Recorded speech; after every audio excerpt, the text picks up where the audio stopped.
ویډیو د فیسبوک په اړه کې څنګه کولی شو د فیسبوک پاسورډ بدل کړو.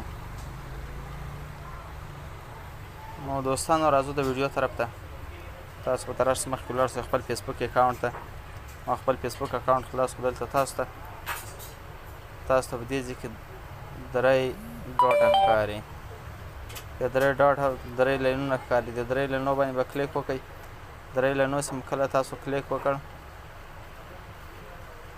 دوستانو دغه ځای ده تاسو ته ښیم. دغه درې لاینو به کلیک وکړئ. کله چې په دې باندې کلیک وکړ نو ولاړ به سئ لاندې سیټینګ اینډ پرایوسي درته ښیم. سیټینګ اینډ پرایوسي په دې باندې به کلیک وکړئ. سیټینګ اینډ پرایوسي چې کلیک وکړ هلته تاسو بیا بل اپشن راځي، تاسو په هغه باندې کلیک وکړئ.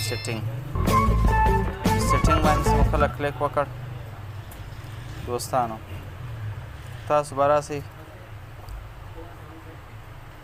سیکورټي اینډ لوګین دغه څلورم اپشن کوم تاسو ته ښکاري په دې باندې به دوستانو تاسو کلیک وکړئ.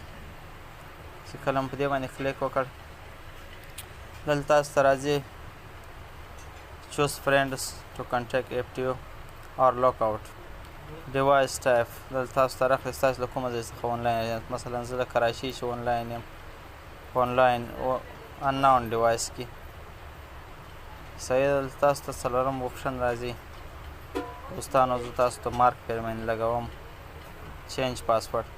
په چینج پاسورډ باندې به کلیک وکړئ دوستانو. په چینج پاسورډ باندې چې مو کله کلیک وکړ دلته تاسو ته درې اپشن راځي، یو کرنټ پاسورډ، یو نیو پاسورډ، یو ریټایپ نیو پاسورډ. کرنټ پاسورډ تاسو کوم مخکې پاسورډ و هغه ده. نیو پاسورډ نوی پاسورډ چې تاسو اوس نوی کوم پاسورډ ورکول غواړئ. یو ریټایپ نیو پاسورډ هغو کې ریټایپ معنی دوم ځل بیا ووږئ دا تاسو کوم نوی پاسورډ ورکوئ. مثلا دوستانو زه اوس ویډیو 2 منټه دروم صرف دا خپل پاسورډ ورکوم بیا تاسو ته درښیم. نو دوستانو دلته اوس ما نوی زما زوړ پاسورډ و هغه مې ورکړو، نوی پاسورډ مې ورکړو او دوم ځل مې هغه نوی پاسورډ داخل کړو. دوستانو دلته یو تاسو ته یو ضروري خبره ده، دلته راځي فورګیټن پاسورډ.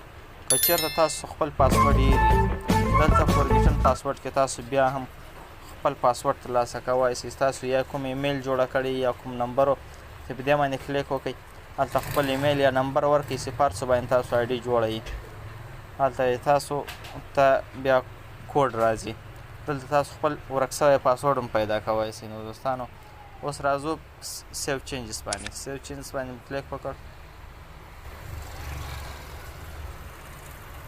اوس دلته راځي پاسورډ چینجز اف یو تھنګ ریویو ادر ډیوایس. دلته راځي ریویو ادر ډیوایس. تاسو به په ریویو ادر ډیوایس باندې کلیک وکړئ.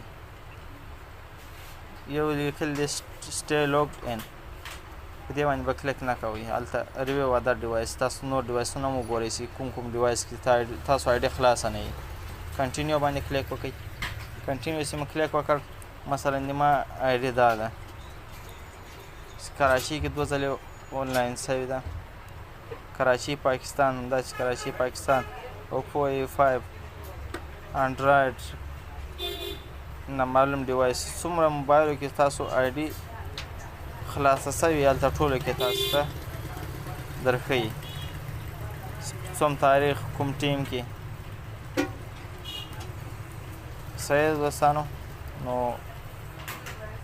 داسې تاسو کولی شئ د خپل آی ډي پاسورډ بدل کړئ.